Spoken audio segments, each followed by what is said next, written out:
You've been on message pretty much. I mean, this is the theme that you've talked about through the years, even when during the first time you ran for Senate, right?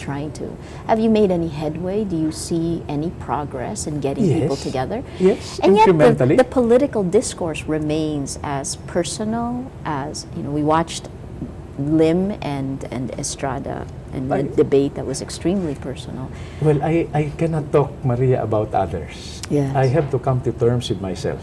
And since I've risked my life over and over and over again for this beautiful country, its good people, especially the poor people, and my children and other Filipino children, I would do it again. I cannot afford to be other than an incurable romantic and optimist. That's the story of my life. And after I'm done with this, and the Filipino people will make a judgment in May, I will follow their orders like a good soldier. If they say, Senator Honasan or Gringo, your country cannot ask more from you, I will go home. This generation now, are they different from the ones you were dealing with in 1986? No, it's not the generation that differs. It's the medium of reaching out to all of them. Can you explain that? Technology? I mean, technology, pressing flesh, campaigning on a motorcycle. Yes. During the 90-day campaign period, finding out what resonates in their hearts and minds, the permanent battleground where we have to continue to fight and win.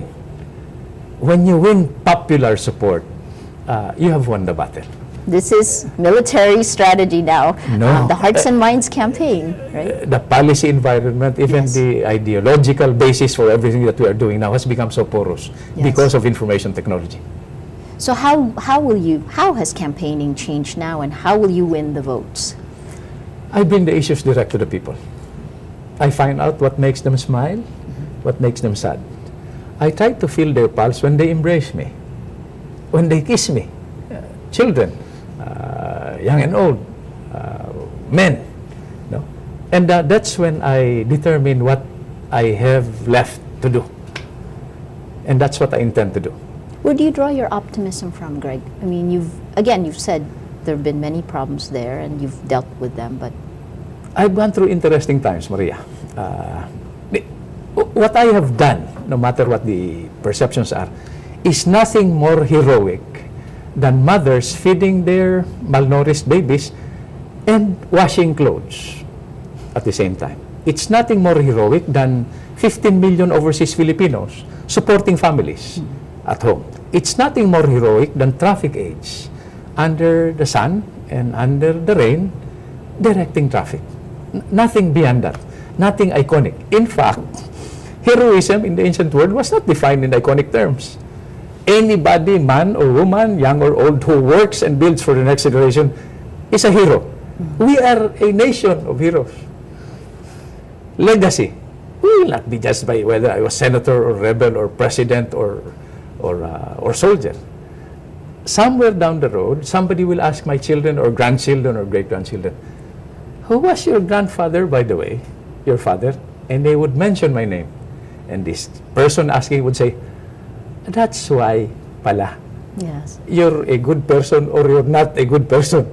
And it will reflect on me, and probably I might be turning in my grave. Well, you say we are a nation of heroes, but we have always failed so far to live up to the potential.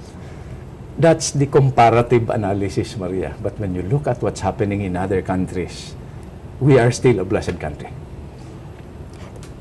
This time around, a major factor will be technology.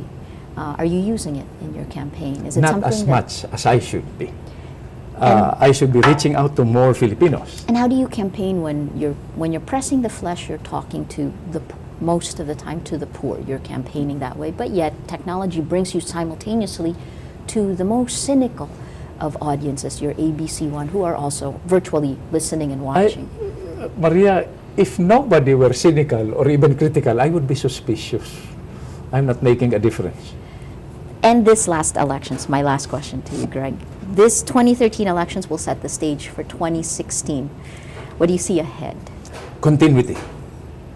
I think we should institutionalize the manner of choosing leaders that would reflect some degree of predictability, sustainability, and continuity. Not for the narrow concerns of the non-existent political coalitions or parties, but for the sake of future generations and our democracy. Fantastic. Thank you so much for speaking with us. We've been speaking with Senator Gringo Honasan. He is with the United Nationalist Alliance. He is off campaigning.